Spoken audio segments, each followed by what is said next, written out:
So Venkat, we did go and look at the data, and we did some analysis. So we wanted to just show you the results, and wanted to get your feedback if we are on the right track, or if there's some changes needed. So the first question, Venkat, as we understood it, was which customers are likely to pick which uh, which options.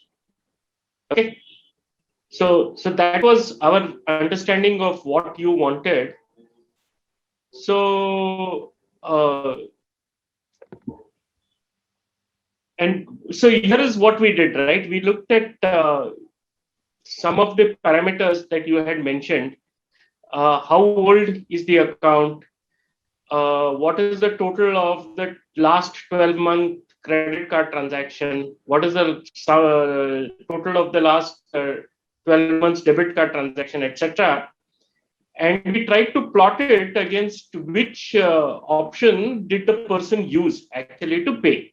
Okay, so in columns you can see the payment method, and rows are the values. So is this analysis something that makes sense? Yeah, yes, sir. I think it's a good way of dicing the data because we are able to, in a single shot, we are able to differentiate between the customers who choose different options, right? Like, is there any fundamental difference between somebody who chooses maybe a credit card versus pay later? I think probably we can get those insights from this view. Correct. A couple of very very nice points, and that's why we've tried to sort of paint it a little bit. But so it seems to us, as an example, if you take the average age in months of the account, then anything that is above 2.5 years, people seem to prefer a credit card. That's what it looks like. Uh, is is this correlating with your experience, or this is just some accident of data? Yes, sir. I think probably these are older and more tenured customers of PayBuddy, and typically what Hmm. we is, I mean, there's some bit of correlation as well here, but what we have seen is tenured customers typically tend to be higher on age, right? And they're typically at a life stage where they have multiple credit cards and they fund many of their transactions with credit. Whereas lately, PayBuddy has been more, acquiring like young millennials and people from college as their customers, who tend to use debit banking kind of options. So I think this probably makes sense. I see, I see, I see, I see. And yeah, so we did see that as well. So, people who are spending large volumes on debit card, their preferred method seems to be debit card, but interestingly, their preferred method also seems to be pay later. That is interesting, sir. I think this is probably definitely a valuable insight we can use to tailor, right? I think, and we talked about this. This was also one of the hypotheses that we wanted to validate, right?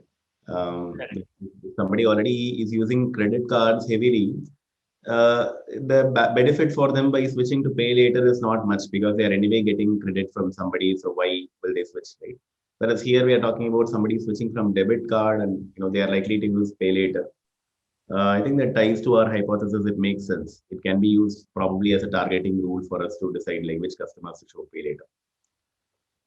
Yes, we did see that as well, Venkat. So, where people have traditionally preferred credit cards.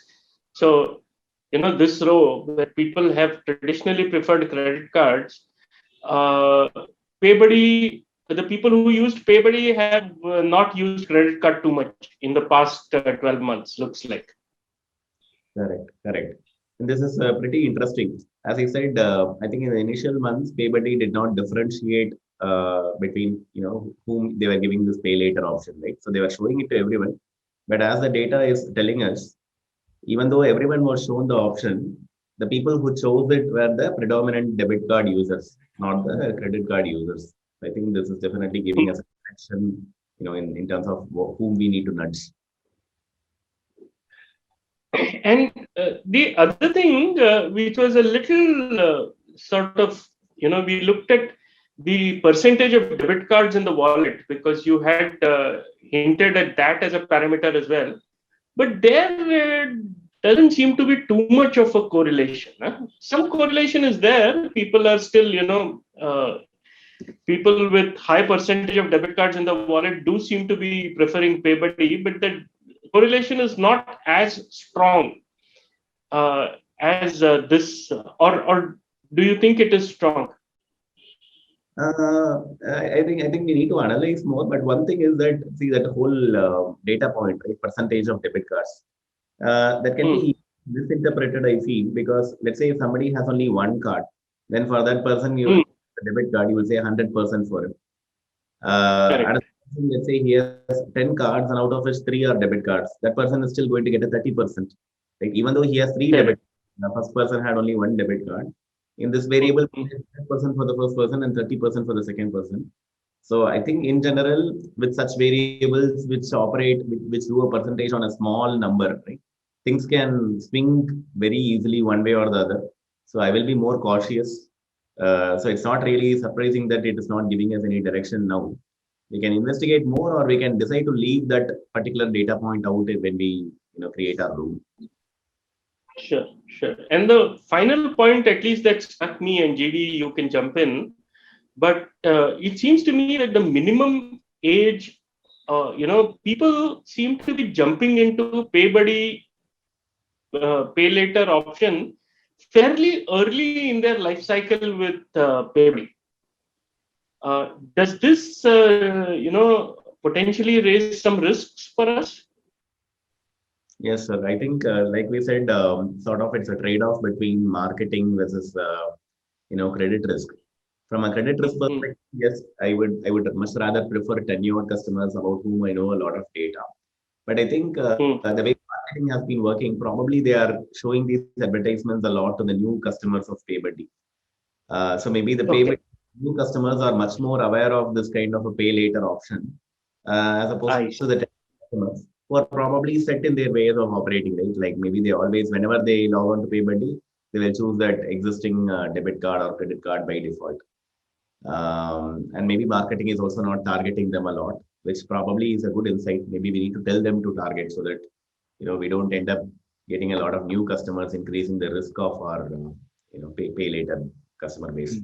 The other thing that on the other side, we are seeing a distinctive non-overlap or separation between the ranges that we are seeing for debit options, basically wallet and net banking and so on, and the credit options, right? So it also looks like people who stay with the PayBuddy for some period of time tend to become credit users, and then they stop becoming targets for Correct. this pay later. So in some sense, this pay later is some kind of a bridging option, it looks like to me. You become a debit card user, then you become pay later user, and then become a credit card user. Some such thing. That's actually a good way to look at it. Yeah. I think, as you said, the more tenured customers typically tend to be also in their own, life stage. They tend to be a bit more mature. They already have certain premium credit cards or whatever. They tend to use them repeatedly. It's probably tough to change them. Maybe they are not our right target population, because even if I do a lot of marketing for them, they may not change that. Right. On the other hand, if I go to this extreme of brand new customers, then my risk is very high. So probably this pay later is good for somebody who is slightly tenured in the system, but still not very old and settled down with their existing method of paying. Hmm. Interesting. Interesting. So the next one that we looked at, Venkat, was this entire discussion that we had regarding verticals like travel and electronics. Were, so which verticals did people tend to use what method of paying? So that was something that we did, and the first thing we did was we looked at the average price, and as we had discussed in our initial conversation, uh, it did seem like travel was an expensive option. Electronics, incidentally, is not such an expensive option. So it looks like people are buying expensive electronics, but also somewhat cheaper, maybe like a mouse or something like that. And then fashion is the cheapest. Fashion and pantry are the cheapest average purchases that we seem to see. Right, sir. I think this is also pretty intuitive. I think one thing I'm noticing in this chart is probably we are not looking at the which option they chose to pay. Probably this is an overall Hmm. level data, but it's still insightful. At least it confirms that the data is saying what we know, which is travel generally tends to be high value transactions. Fashion is predominantly tends to be on the lower end.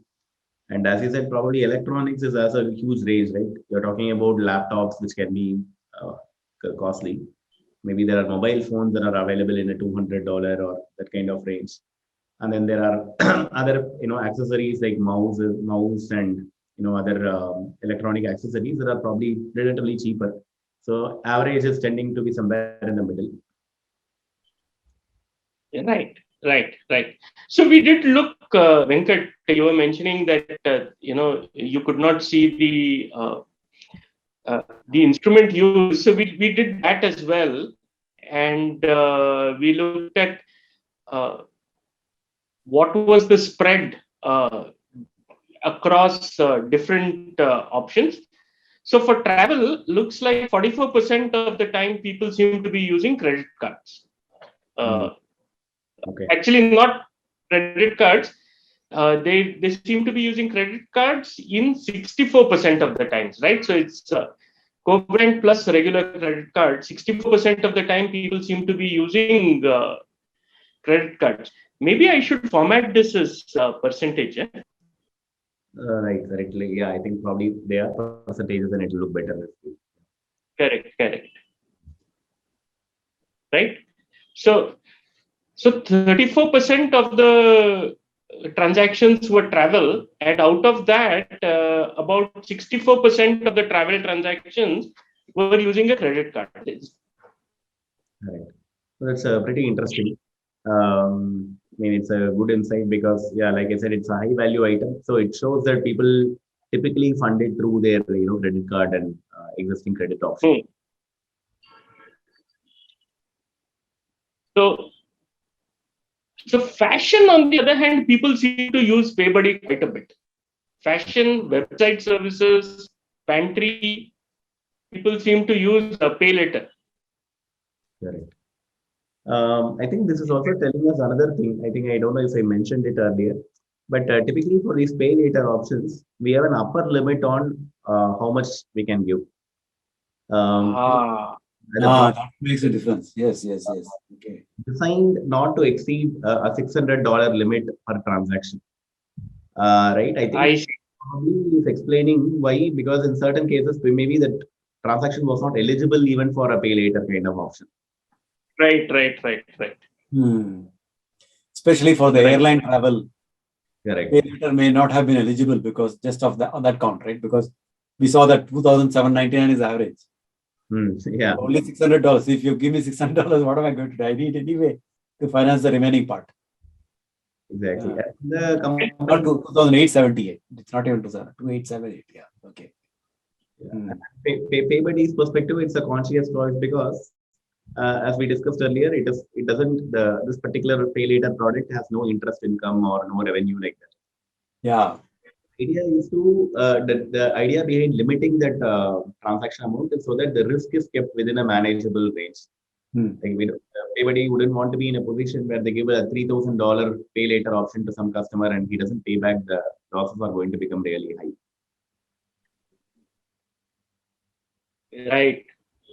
Right. So the other interesting thing that struck me, Venkat, and you might want to sort of, uh, I couldn't figure out. There does not seem to be a dominant category in paying for electronics. So in all the others, there seems to be a preferred mode of payment. So for travel, it seems to be credit card. For fashion, website and pantry, it seems to be pay later. But for electronics, the spread is somewhat quite uniform, no? Yeah, that is very interesting. I mean, we need to look at the data a bit more. We normally tend to assume that electronics people will prefer pay later. At least that was our assumption earlier. But I think when we look at the Correct. data, probably it is spread through. One possibility, and we need to still confirm this, like we discussed, maybe electronics has the whole range in it. Right? We could be talking about anything from a mouse to a mobile phone to a laptop. So I think depending on the electronic product we are talking about, maybe there is a preferred way. When we aggregate at electronics level, maybe it looks a bit spread through, all the different funding options. So you have to see whether it's high value electronic items, what they're doing. Correct. So maybe there's a correlation between the price of the product and the option that is being used. I think it works fairly well when there are certain categories where the price of products are in a certain small range. Like travel is always high value, then it's very clear. The category which has some level of spread across price ranges, maybe we are seeing a mix of options being used. Correct. The other thing that we looked at, Venkat, was in terms of the engagement segment that you told us about, and how that affected. So we said that roughly 16% of our customers were highly engaged, about 44% were medium engaged, 20% were low engaged, and about 19% were about to churn. Okay. Is this distribution somewhat typical, or is this unusual? How much is high engaged? 16%. High engaged is about 16%. Yeah, I think this makes sense. Typically, like the way we define these thresholds, like who do we call high engaged, mid engaged, it tries to make sure that there is no point in putting say 40% of your customers and labeling them as high engaged. So typically, the way these thresholds are set, they try to follow this kind of the top tail of, like, if you imagine this to be a normal distribution, that one end of the tail has say, like, let's say 10 to 20% for a certain minimal amount. And a lot of people will typically tend to fall in the middle bucket. So I think which is where 44% is mid engaged here. So one of the questions that I did want to ask you, Venkat, when we were looking at the e-commerce case study, we had seen some interesting Pareto analysis where we concluded that 20% of SKUs contributed 80% of sales. In your experience, does that happen in this space as well? Do 20% of your customers contribute 80% of transactions, or is it more spread? Definitely. The so-called who we are calling as high engaged customers, right? Like here, we are looking more at the number of high engaged customers. So they, as the data says, they are 16% of my entire base is high engaged. But if you look at PayBuddy's transactions, these people will easily contribute to, if not, I don't think it will be 80%, but it should be roughly between 40 to 50% of total transactions could be contributed purely from the high engaged segment. I see. So it's somewhat consistent even with the e-commerce then story. Correct. Because in a lot of these, it's like, I think probably it's true in the online world where a lot of these are habitual things. The moment somebody processes a certain number of transactions, then using PayBuddy, or maybe in the e-commerce case, using the FabMart may become a habit for them. And then the transactions goes up really high and they become your really valued, high engaged customers. Another parameter we also look at is the value of the transactions. One is volume. Let's say somebody could be buying a lot of say fashion products, which are all small ticket items, right? So even a lot of transactions, they may not generate as much value to you. Might be doing both volume and value. Let's say they are doing a lot of airline tickets with you. So that is good on both the sides. Typically, there's kind of categorization like high, mid, low engaged. We follow this method called RFM methodology, which is looking at recency, frequency, and monetary value of the transactions to segment the customers. Recency means how recently have they purchased or used? So Frequency, how often have they used? correct. And what's the third one? What did you say? monetary. Monetary, meaning The dollar value or dollar value. the transactions. So recent, if they're either recent or frequent or they're spending a lot of money, then they become important to you. Correct. And it's not even an or, it's like sometimes it's used like an and. So it has I see. I see. Has to transact a lot. And it also it's not good for me if, let's say, he has done so many transactions, but I haven't seen him at all in the last 3 months. Then most likely he's not high engaged because he has shifted to some other competitor or doing something else. So recency is important. Total frequency of transactions in the last 1 year is important. And also the value of the transactions, how much value it is generating for me is also important. RFM, okay. So these two numbers, this low being 61% in PayBuddy later and about to churn showing 59% in PayBuddy later must be concerning, right? I mean, is that concerning? Because it looks like currently this random way of allocation has given us people with low and about to churn people. Actually, that's a good, that's an interesting number, and I would think it's actually on the positive side, right? So, see, we are already low engaged or about to churn. They are not great with PayBuddy. Now, you give them a new option and they are jumping onto that new option. Maybe this is a way for us to get them back. Oh, okay. That's how you see it. Okay. Some people see opportunity where there is nothing, they say, right? It's like that. Okay. Right. You're seeing this as a way of getting these guys to become engaged, more engaged. Correct. More engaged. Because see, the high engaged guy is already high engaged. So the incremental benefit from him using pay later, probably I don't know how much it is for me. Even if I don't give him pay later, he's probably going to make the same transaction with his existing credit card or debit card. So which is all good for me. But this low engaged guy or about to churn guy, these are the people that I expect to stop using PayBuddy in the next 1 or 2 months. But now I'm seeing from this data that they have started using pay later, which means they are definitely, once they took the pay later, the next 4 months, they are going to pay me back the installments. There is some level of that relationship is going to continue for a longer time, I think. So this is definitely an interesting insight.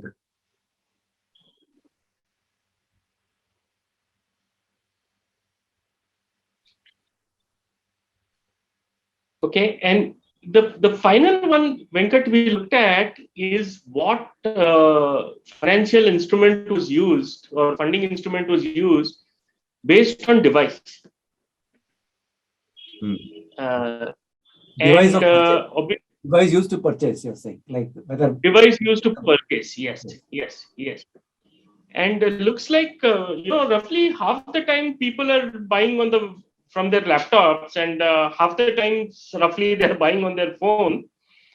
But the buying behavior is very different between the phone and the laptop. So when you're looking at the laptop based purchases, there doesn't seem to be a dominant funding instrument. They're all roughly about 20%, right? But when you're looking at mobile transactions, suddenly PayBuddy is almost 61% of the total mobile transactions. So this is because PayBuddy is Pay Later is good for impulse purchases, or what insights can we draw from this? Interesting, sir. I think there are probably multiple possible reasons. One thing is definitely what you mentioned, which probably maybe we are talking about impulsive purchases are more aligned towards pay later. Maybe fashion, suddenly deciding to buy a new dress or anything. Maybe people choose this pay later option. And typically impulsive purchases are more likely to, as you said, happen on mobile, as opposed to opening your laptop or desktop and going to a website. There's a lot more effort. It's not definitely impulsive. That's one way to look at it. Another hypothesis I'm thinking through is that maybe it's got to do with the age group. Like typically, college students are more likely to use mobile phones. Right. Okay, interesting. Our generation would, you're right, actually. Our generation Right. would go to laptop to buy things, whereas the current generation, the mobile phone. That's an interesting insight. Yeah, definitely. I think that can play a lot of role because see, this whole attitude towards credit also changes with age, right? I mean, I've seen, especially the older they are not comfortable with taking credit for anything. Right. On the other hand, the new generation is comfortable with credit for everything. I mean, think about this whole concept, right? I want to buy a pair of jeans and I'm doing it on pay later on credit. This concept itself will be so weird to many people, like say 10 years ago. Why would you take a loan to buy a some clothing item, right? But probably the younger generation is more comfortable with it, and that's probably reflected in why mobile phone is more. So the thing is incidentally correlated, actually. That's what you're saying. There's no direct cause effect relationship between the two. They're connected via the age profile. One possibility, just to complete, maybe another possible very different hypothesis could be sometimes we talked about how options are laid out and how whether people find it easy to choose a certain option, right? A lot of times I find that the experience with dealing with the website is very different when you do it on mobile phone versus laptop. Laptop, multiple options are shown on the same thing, and then you find it difficult. Sometimes mobile phone, they are very consciously structured it in a certain way where you see only one option in one screen, something like that. So unless we look at the UI, we won't know the answer. But it is possible that maybe in mobile phone it's easier to select this pay later option compared to. Scroll so many things. Depends on where it is positioned. If pay later is coming as the first option. Correct. Yeah, that may not be an issue with the laptop, the computer, because it can show you many options very easily. Correct. Right. Yeah, so many things, so many factors. Yeah. Economics, maybe showing everything in one screen is confusing people. On the other hand, if they position this pay later intelligently at the top, right, then that becomes the default choice whenever somebody is making a mobile transfer. Another way of nudging.